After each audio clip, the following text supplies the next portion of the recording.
আসসালামু আলাইকুম। আশা করছি আপনারা সকলে ভালো আছেন। আসলে দৈনন্দিন জীবনে আমরা একজন মানুষ হিসেবে অন্য একজন মানুষের প্রতি ঠিক কতটা কৃতজ্ঞ বা কৃতজ্ঞতা প্রকাশ করছি বা অকৃতজ্ঞ হচ্ছি, সেটা কি আমরা কখনো ভেবে দেখেছি? আমরা প্রতিনিয়ত চলার পথে বিভিন্ন কাজের ক্ষেত্রে অপরিচিত মানুষদের কাছ থেকে যেসব সহযোগিতা পেয়ে থাকি, সাহায্য পেয়ে থাকি, সেই ক্ষেত্রে কি আমরা তাদেরকে ধন্যবাদ জ্ঞাপন করি? আসলে একজন অপরিচিত মানুষ যখন আমাদের কোনো ধরনের সহযোগিতা করে, সে তো নিশ্চয়ই কোনো টাকার জন্য বা কোনো স্বার্থের জন্য করে না। কারণ আমরা জানি যে উপকার করলে মানুষের একটা মানসিক শান্তি বজায় থাকে, মানুষ মন থেকে আনন্দিত হয়। কিন্তু আমি আমার সঙ্গেও দেখেছি, অনেকবার হয়েছে এবং অনেকের সঙ্গেই প্রায় প্রতিদিনই দেখে থাকি যে একজন পরিচিত বা অপরিচিত মানুষ আপনাকে বা আমাকে সহযোগিতা করছে, কিন্তু আমরা কি তাদেরকে ধন্যবাদ দিচ্ছি, কৃতজ্ঞতা প্রকাশ করছি?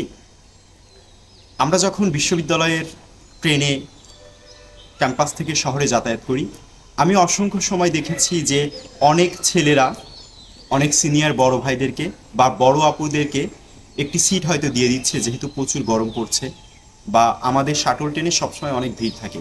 কিন্তু খুব কমই দেখা যায় যে সেই বড় ভাইটি পরিচিত অথবা অপরিচিত, বা বড় বোনটি পরিচিত বা অপরিচিত, তারা যে সিটটা ছেড়ে দিচ্ছে তাকে ধন্যবাদ বা কৃতজ্ঞতা প্রকাশ করছে।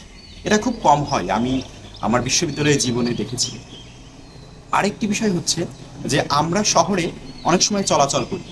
চট্টগ্রাম শহরে, বিশেষ করে চট্টগ্রাম শহরে এবং ঢাকা শহরগুলোতে আমাদের যে পরিমাণ জ্যাম থাকে, এবং ইয়াং ছেলেদের একটা প্রবণতা আমি সবসময় দেখি, সেটা হচ্ছে যদি বয়স্ক কোনো মানুষ আসে বা মহিলা মানুষ আসে, সেক্ষেত্রে সেই ছেলেটি হয়তো তার নিজের সিটটি ছেড়ে দিয়ে সেই বৃদ্ধ বয়স্ক লোকটিকে বা মহিলাটিকে বসতে দেন। কিন্তু যেই ছেলেটি তাকে সিটটা দিয়েছে, আমরা কখনোই কিন্তু তাদের প্রতি কৃতজ্ঞ হই না বা ধন্যবাদ দিই না। এটা আমার মনে হয় যে খুব বড় একটি ভুল। কারণ আমরা যারা অপরিচিত মানুষের কাছ থেকে সহযোগিতা পেয়ে থাকি, আমাদের সবসময় উচিত মানুষের প্রতি কৃতজ্ঞ হওয়া। আমাদেরকে যেমন সৃষ্টিকর্তার প্রতি কৃতজ্ঞ থাকতে হবে সবসময় সকল কাজে, ঠিক একইভাবে দৈনন্দিন জীবনে আমাদের শিক্ষক, আমাদের বন্ধু, আমাদের পরিচিত এবং অপরিচিত ব্যক্তিবর্গ যারা আমাদেরকে প্রতিনিয়ত বিভিন্ন কাজে সহযোগিতা করছে, আমাদের উচিত তাদের প্রতি কৃতজ্ঞ হওয়া। আমরা যদি কৃতজ্ঞ হতে পারি, তাহলে আমাদের ব্যক্তি জীবনে আমরা অনেক বেশি সুখ এবং আনন্দ অনুভব করতে পারব। আশা করি আমরা সবাই আমাদের জীবনে এই কৃতজ্ঞতা প্রকাশের যে বিষয়টি, সেটা আমরা প্র্যাকটিস করব। আমরা কিন্তু শুধু ধন্যবাদ জানিয়েও কৃতজ্ঞতা প্রকাশ করতে পারি, বা সুন্দর একটি মুখের হাসি দিয়ে কৃতজ্ঞতা প্রকাশ করতে পারি, বা একটি বা দুটি ভালো কথা বলেও কৃতজ্ঞতা প্রকাশ করতে পারি। আমাদের প্রত্যেকের উচিত এই কৃতজ্ঞতা প্রকাশ করা।